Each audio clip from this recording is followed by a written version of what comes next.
Bonjour mesdames, messieurs et bienvenue sur les ondes de Radio Infocité. Je suis le professeur Normand Cornette et notre invitée Maggie Romanovic, l'artiste peintre qui expose à la Maison de Culture Eulalie du Rocher à Saint-Antoine sur Richelieu. Voici une de ses œuvres qui s'intitule Soleil hivernal, qui va de pair avec cette exposition dont le titre est Un cosmos pictural. Alors, souvent, Maggie Romanovic, j'ai l'impression que vous jouez sur les contradictions. Le soleil, mais en hiver, ou la lune qui est rouge. Comment se fait-il qu'il y a cette tension dans vos toiles et surtout, est-ce que vous passez votre temps à regarder les astres, que ce soit la lune ou le soleil ou les étoiles? Non, professeur Cornette, c'est pas ça. Je regarde jamais les astres, mais ça fait avec mon intérieur probablement.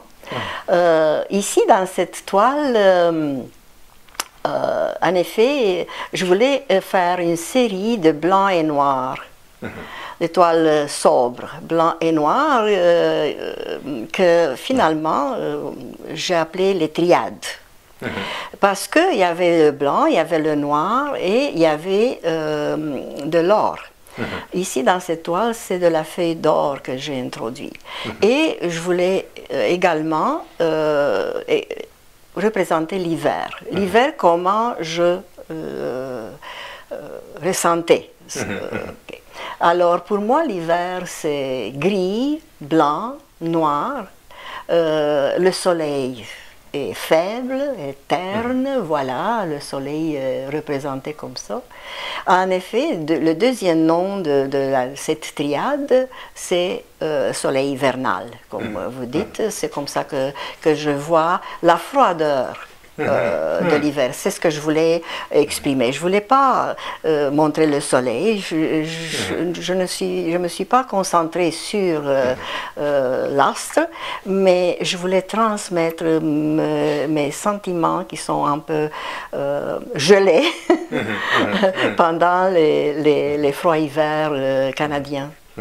Donc le soleil feutré, le soleil voilé, le soleil, comme on dirait en musique, en sourdine. En sourdine, oui, oui, exactement, vous avez bien trouvé le mot. Mais je voulais également introduire un petit peu d'espoir, parce qu'il y a des lueurs du soleil pendant l'hiver.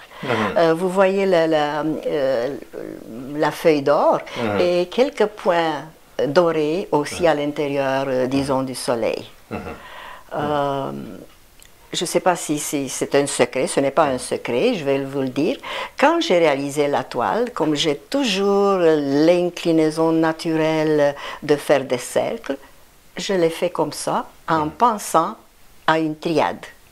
C'est par après, en regardant la toile, même un an après, parce que ça vient de 2020-2021, j'ai réalisé que, en effet, c'est un soleil hivernal. Froid, faible, avec quelques lueurs. Dans l'histoire de l'art moderne, il y avait le mouvement minimaliste. Un minimum de couleurs, un minimum de formes. Or ici, au début, je ne vous reconnaissais plus. Je vous connais comme coloriste hors pair. Mais vous êtes quelque part comme un caméléon qui là maintenant est devenu artiste peintre minimaliste dans cette série. Oui, ça peut m'arriver. Ça peut m'arriver quand je veux transmettre quelque chose de simple, clair. Voilà, c'est le froid d'hiver, il n'y a pas de couleur, il n'y a rien de plus que certaines lueurs d'espoir qu'on va avoir le printemps. Et que l'hiver a quand même sa beauté si on fait attention et on la cherche. Et en parlant de minimalisme, là, on a beaucoup cette On a la couleur noire, on a du blanc. On pourrait croire qu'il s'agit d'une opposition, d'une dichotomie, d'une division, mais j'ai l'impression que pour vous, il n'y a pas là de contradiction entre le noir et le blanc. Il s'agit de les réconcilier. Oui, peut-être que j'ai pensé à ça de façon inconsciente, mais c'est vrai que l'hiver est pauvre en couleurs. Et que traditionnellement, on présente l'hiver en gris, en blanc et quelques lueurs d'ocre, et c'est tout. En général, les paysages d'hiver sont faibles en couleur, à moins qu'on introduise, je ne sais pas, la lumière des fenêtres d'une maison ou un enfant qui joue avec un foulard rouge. Mais pour le reste, c'est ça mon sentiment que j'ai envers l'hiver. C'est minimaliste, c'est pauvre en couleur. C'est ce que je voulais représenter. Oui. Et cette œuvre est très gestuelle. Ouais. On a l'impression qu'il y a de l'action sur le plan pictural, que c'est dynamique de ce côté-là. Oui, c'est que si c'est pas par les couleurs que j'exprime mes sentiments, c'est sûr que c'est par la gestuelle. Ça vient de façon inconsciente avec la spatule, je la laisse aller, ça s'arrête où ça s'arrête et je continue en conséquence. Les cercles, ça fait partie de mon inconscient, là, je fais des cercles en général partout, même si ça ne représente rien, c'est une touche qui veut dire que j'aimerais avoir le cercle, c'est comme la perfection, c'est comme on revient là d'où on est parti, c'est un cycle, c'est tout ça, c'est quelque chose de complet. De complet. Oui. Et ici, je ressens beaucoup le mouvement, un élan, comme un jet. Oui. Vous l'avez créé dans un tel esprit d'élan? Oui, c'est une tempête, c'est une tempête d'hiver. Ah, une tempête hivernale. Oui, ça se peut, oui, une tempête hivernale. En effet, dans la série des Blancs et Noirs, j'ai une toile, la dernière, qui s'appelle Tempête hivernale, où il y a plus de gestuelle qu'ici. Mais toujours, et elle fait presque l'axe de la toile, l'axe de la composition, la feuille d'or qui représente donc cette lueur d'espoir, même au fond, au fin fond de l'hiver. Absolument, vous avez raison. Ouais. Alors, mesdames, messieurs, je vous invite à découvrir l'art de Maggie Romanovich sur son site web et en personne à la Maison de Culture Eulalie du Rocher à Saint-Antoine-sur-Richelieu.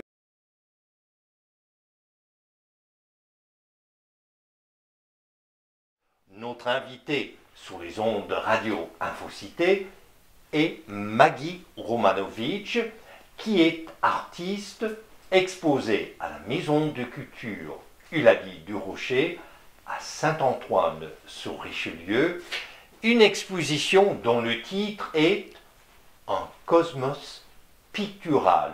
Et c'est le cas de le dire, puisque voici une de ses œuvres qui s'intitule Cosmic Trip, en voyage cosmique.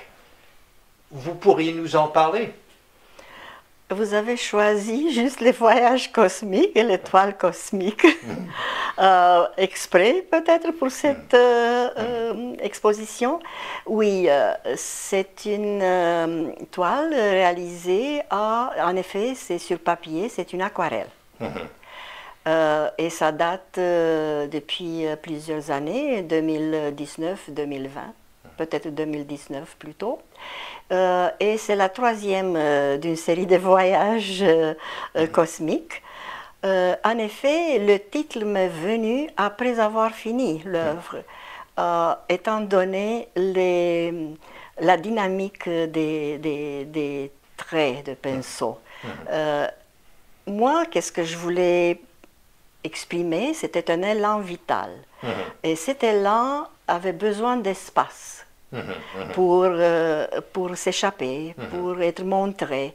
Et les directions, vous voyez, sont en diagonale, sont courbes, sont droits et montrent une direction. Alors le titre est venu par après parce que j'avais besoin d'espace, alors je les envoyais dans un voyage cosmique. Les couleurs m'ont servi à montrer et la Terre et qu'est-ce qu'il y a autour.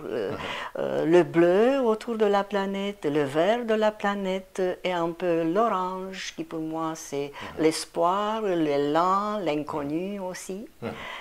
Voilà, il y a des petits points comme une texture, parce que j'aime la texture, et les petits points introduits sont comme des repères qui nous accrochent quand même à la Terre. Or, en tant que commissaire de l'exposition un Cosmos Pictural, je l'ai choisi parce que pour moi, ça ressemblait à la planète Saturne avec ses anneaux.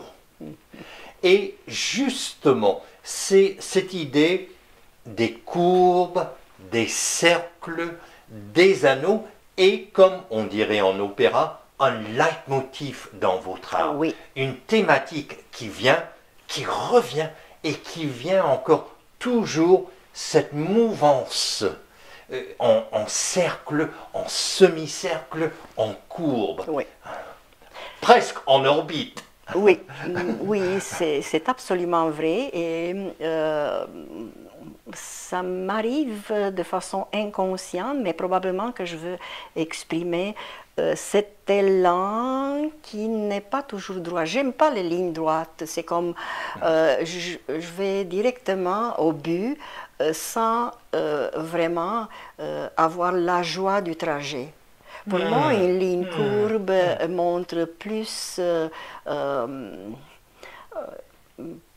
un stationnement à certains moments où je peux réfléchir, où je peux exprimer quelque chose. Voilà, peut-être, c'est à cause de ça, la présence des lignes courbes partout. Donc c'est le voyage qui compte encore plus que la destination ultime. Absolument, absolument. Le voyage est plus important. Moi, je ne vais jamais aller dans le cosmos, ça ne m'intéresse pas, voyager si loin que ça. Mais le trajet vers n'importe quelle destination est important. C'est mon expérience, c'est le sentiment qui se développe durant le voyage. Or, dans le grand corpus de vos œuvres, Maggie Romanovich, je connais les œuvres à l'huile, je connais les œuvres à l'acrylique, oui. Mais ce qui m'a fasciné, c'était la découverte d'un corpus que vous avez presque caché en aquarelle, qui est un tout autre médium.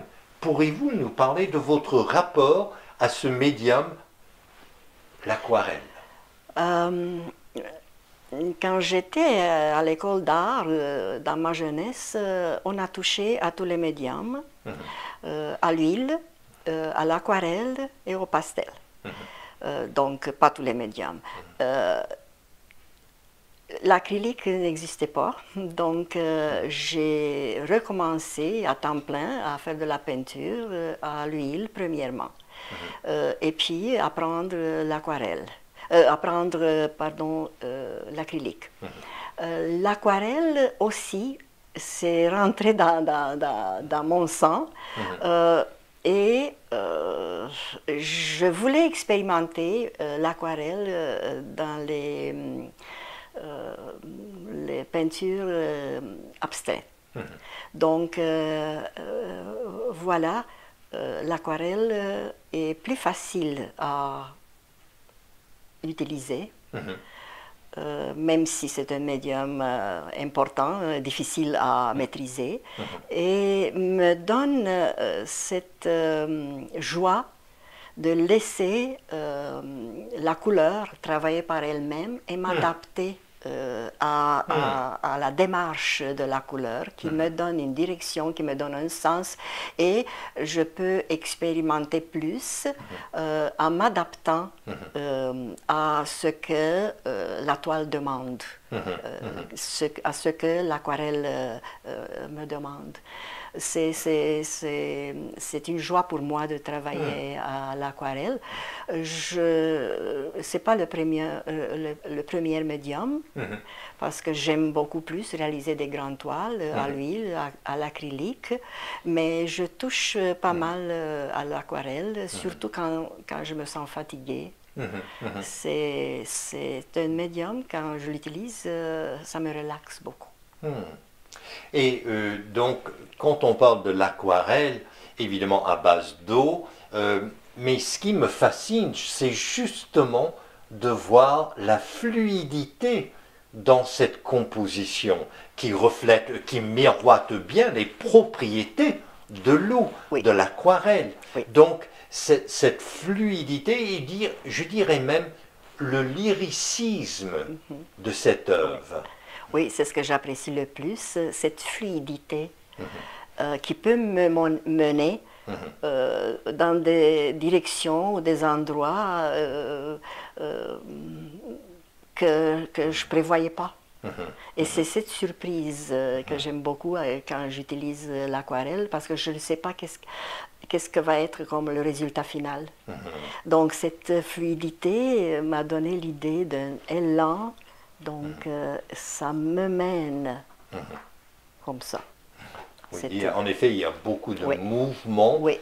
Et à la fois, je dois dire, on voit comme une synthèse, une fusion, un mélange. On a une hybridité chromatique, c'est mon expression, dans cette œuvre Cosmic Trip 3, Voyage cosmique. Et ça semble vous intéresser d'avoir cette hybridité chromatique dans ces zones colorées. Oui, je choisis une harmonie des couleurs. Ça, c'est plus ou moins intuitif. Ça fait partie des connaissances, ça fait partie de la technique. Donc, les couleurs ne sont pas vraiment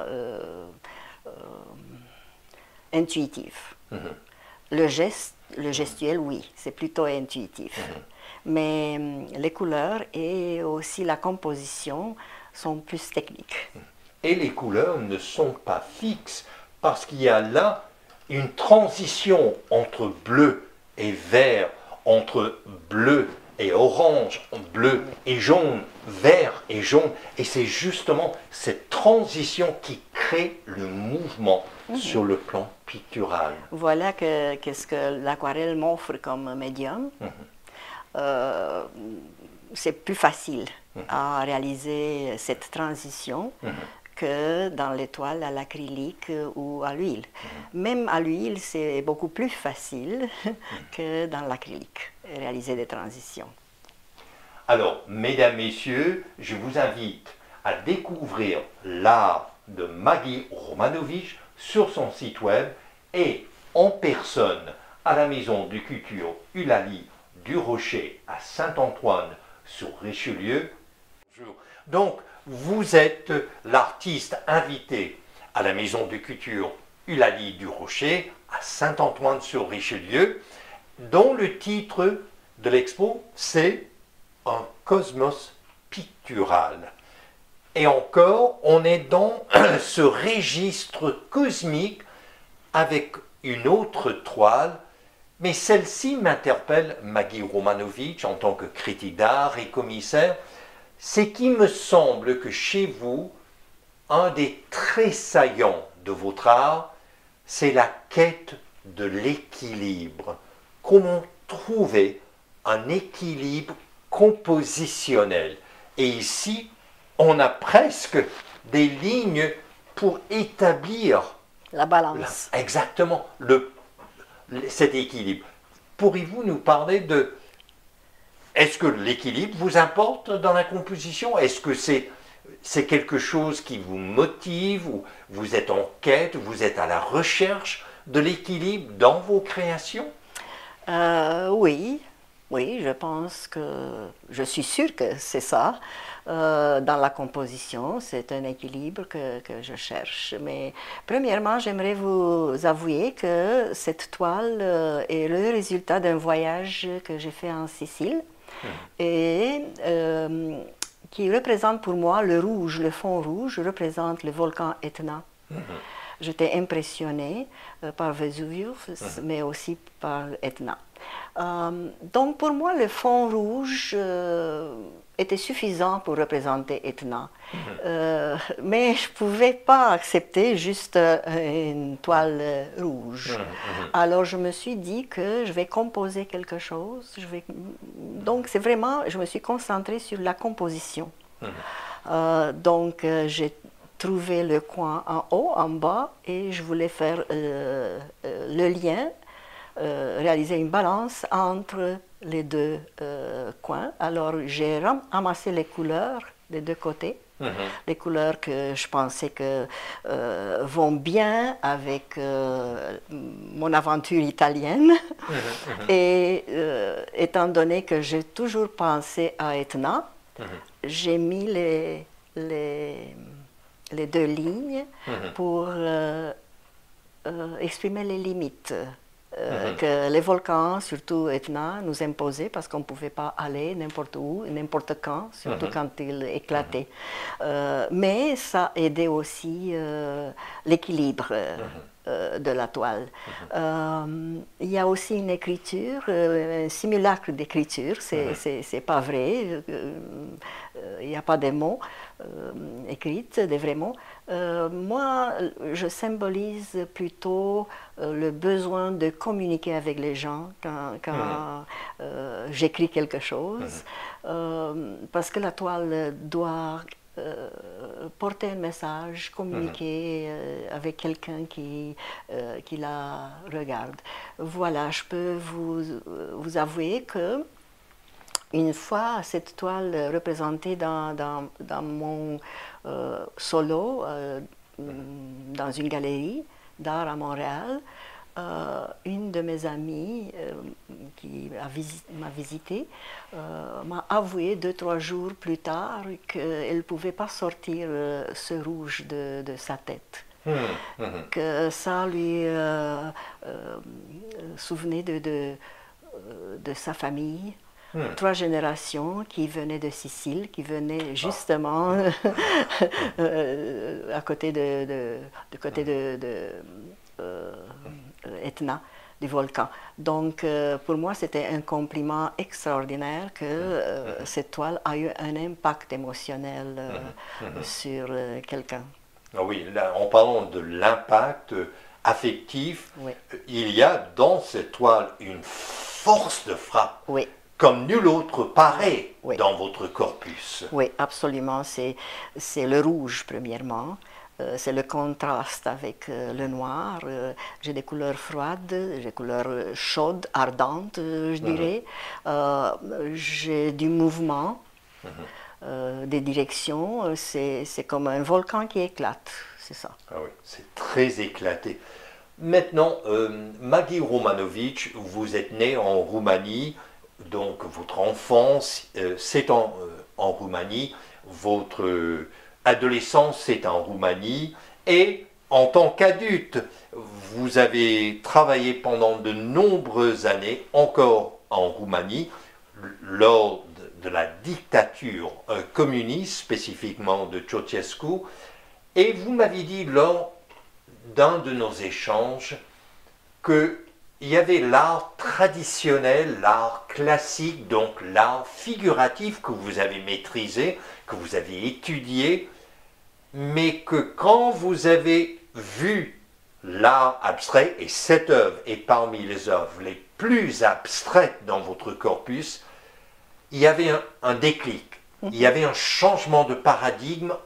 Quel est votre rapport en tant que Roumaine qui a vécu des décennies dans une société, dans un pays, dans une culture où tout était réglé? Quel est votre rapport à l'art abstrait? Je pense que j'ai senti à un moment donné un besoin de m'exprimer librement. Parce que en Roumanie, on n'était pas favorisé, évidemment, mais ce qui nous manquait le plus, c'était la liberté. La liberté d'expression de toutes sortes, par les arts, mais de façon quotidienne aussi. Donc, il fallait surveiller qu'est-ce qui sortait de notre bouche. Donc, l'expression ne calquait pas avec les pensées. La pensée était une chose et qu'est-ce qu'on disait, c'était une autre chose. Donc, c'était comme une dualité. On vivait comme ça. Et d'ailleurs, il y a une dualité ici sur le plan pictural. Mais je pense que ici, je voulais, par l'art abstrait, j'ai senti le fait que j'étais libre, sans contrainte, de m'exprimer de la façon que je trouvais, que je voulais transmettre. Donc, cette liberté m'a poussée de faire la transition de l'art figurative vers l'abstrait. Donc, en quelque sorte, l'art abstrait vous a permis de vous affranchir, de vous libérer vous-même. Absolument. Sinon, j'ose dire, vous éclatez. Oui, oui, c'est vrai. Ici, je me suis éclatée dans cette toile.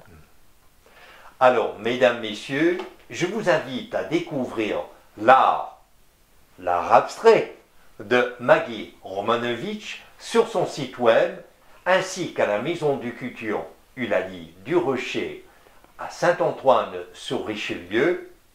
Je suis le professeur Normand Cornette et vous êtes sur la chaîne Radio Infocité. Devant son œuvre Hiver bleu. Or, Maggie Romanovitch, vous créez des toiles à l'huile, en aquarelle, et ici à l'acrylique. Pourriez-vous nous parler un petit peu de votre technique? Comment est-ce que vous avez appliqué, est-ce que vous vous servez pour le pigment d'un pinceau, d'une spatule? Comment faites-vous pour créer cette toile?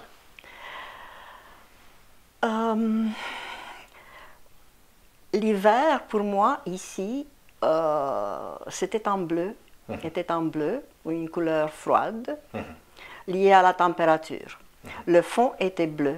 C'est comme travailler en négatif d'un côté, parce que le blanc était par après ajouté avec la spatule.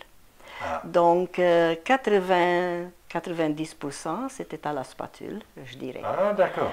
Oui, j'aime beaucoup travailler à la spatule. Ça donne un certain mouvement et résultat sur une toile. J'ai essayé étant donné que c'est monochrome, j'ai essayé de donner un peu de mouvement à cette toile. Comme vous voyez bien, la spatule a travaillé dans plusieurs directions, comme si on exprimait un petit peu le vent de l'hiver, aussi l'accumulation de neige, les petits points, les pas, ou bien les petits éclaircies de soleil, tout à fait réalisés par des empreintes. Et un peu de cercle, ma signature, pour ajouter un petit peu plus de mouvement. Donc c'est une toile qui n'éclate pas par la couleur, même si j'ai essayé d'introduire différentes nuances de bleu, mais c'est une toile qui nous parle par le mouvement plutôt. Donc avec ces traits en blanc, vous évoquez, n'est-ce pas, le froid, la neige, la glace,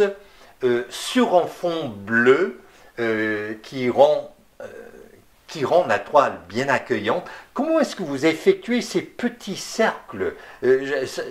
Ça m'intriguait, ça. C'est un plastique qui a des bulles. Ah, d'accord. Et je mets de la couleur et puis je fais une empreinte. Et souvent, j'ai constaté dans vos toiles, il va y avoir un soupçon d'écriture qui est, on ne peut pas le déchiffrer, Non. mais c'est comme une signature, comme un mot, un langage. Mais au fond, votre langage est pictural. Oui, mais ça peut montrer un besoin de communiquer avec ceux qui regardent la toile. Donc, une toile veut impressionner et moi, celui qui la regarde est ouverte à plusieurs interprétations. Je ne sais pas si vous êtes... si vous connaissez l'opéra Aperta, ah oui. Oui. Donc, pour moi, c'est l'ouverture vers le public qui peut imaginer l'hiver ou bien un fond marin ou n'importe quoi. C'est ce sentiment de froid, de glace un petit peu, d'eau. Qui n'impressionne pas vraiment, mais le mouvement peut donner à plusieurs réactions de la part de celui qui regarde.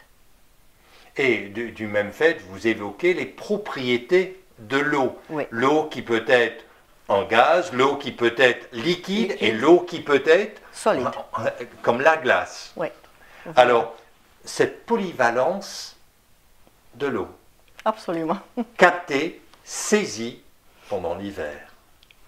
Alors, mesdames, messieurs, je vous invite à découvrir l'art de Maggie Romanovich sur son site web, ainsi qu'à la Maison de Culture Eulalie du Rocher à Saint-Antoine sur Richelieu.